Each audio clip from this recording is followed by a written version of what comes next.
Turf 101. Turf 101. Turf 101. Turf 101. Turf 101. Turf 101. Turf 101. Turf. Who created Turfn? It's one of the most asked and most debated questions in Bay Area dance history. The answer isn't as simple as naming one person. Like every great street dance, Turfn wasn't invented overnight. It evolved. It was shaped by generations of dancers, neighborhoods, music, and culture before finally becoming the movement the world recognizes today. Who created Turfn? You first have to understand Oakland. Long before anyone was hitting that shit or gigging, Oakland already had a rich history of original street dance styles, along with other Bay Area cities. Oakland Boogaloo introduced fluidity, illusion, and funky movement that became part of the city's identity. Roboting pushed dancers to imitate machines with incredible precision while adding creativity and personality.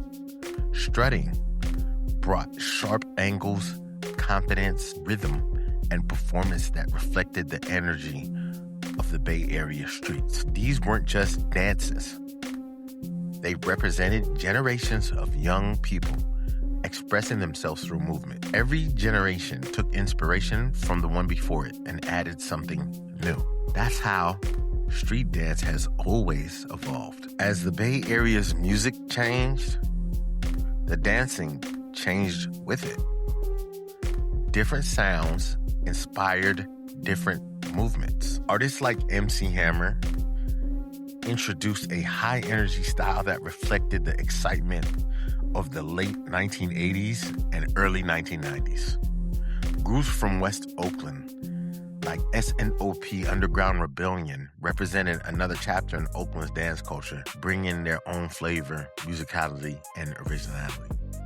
The streets were constantly creating. House parties, well, they became laboratories. School rallies became showcases. Neighborhoods became classrooms. No one needed a dance studio. Oakland itself was the studio. By the mid to late 1990s, something new was happening. Back then, people, they weren't calling it turfing. Depending on who you asked. It was originally known as hitting that shit, or others simply called it gigging. The movement spread through house parties, school rallies, neighborhood events, and anywhere young people gathered to dance. It wasn't about choreography. No, it wasn't about competitions. It was about originality. You had to have your own flavor, your own style, your own personality. That's what made Oakland dance culture so different. When people throughout the turf community talk about the origins of the style we recognize today, one name is mentioned again and again and again. Anthony Varner, to some, to most, better known as A1. Raised in Acorn in West Oakland, A1 is widely recognized by many pioneers and members of the turf community as one of the principal creators of what became modern turf dance. According to A1's own account, he took dances that were popular at neighborhood parties, including the butterfly, and reimagined them with a more masculine energy. He combined those with ideas of neighborhood dances, like the two-step, the auntie, while adding movements that were uniquely his own. What he created wasn't simply a collection of new moves. It was a new way of moving, emulating things that are seen on the street, emulating things that are seen in his life. A new attitude, a new look. You see, people weren't just watching A1 dance. They were literally studying him, learning from him, trying to understand how or why he moved the way he did. He became known for showing up at house parties, school rallies, neighborhood functions, and community events, just leaving an impression everywhere he danced. As the movement continued to grow, A1 later became a member of the legendary Animaniacs, where he continued representing Oakland and the next generation of dancers. Anthony Varner's impact extended beyond dance. Like, after a while, when I got into teenage age, I started getting into, we started producing and putting together, like, it seemed like a turf dance, because it was three guys that were mainly relevant in West Oakland that I knew of back in the day when I was in school, which was basically one guy named Pretty Row. You might know him, everybody might know him.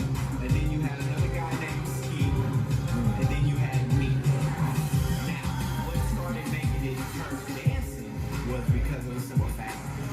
They was from three different turfs. You had Ghost Town, Tufoville, and then you had me in Oakland. Outside of dancing, he worked caring for animals at the East Bay SPCA, where he was remembered for constantly singing, of course dancing, and making people smile.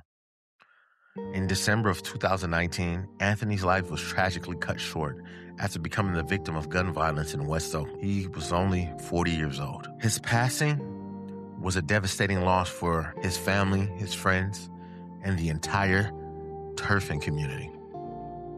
Today, his legacy continues every time dancers tell stories through movement. Every time someone values originality over imitation.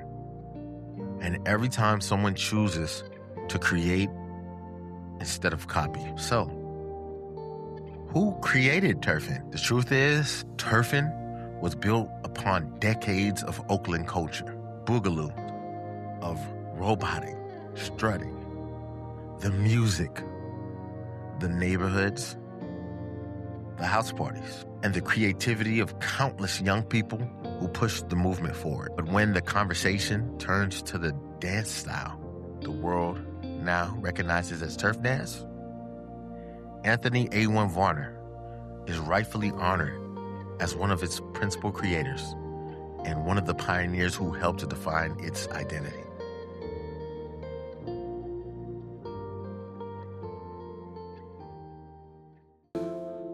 Turf 101, turf 101, turf 101, turf 101, turf 101, turf 101, turf 101, turf 101, turf 101, Boogaloo in the Glock.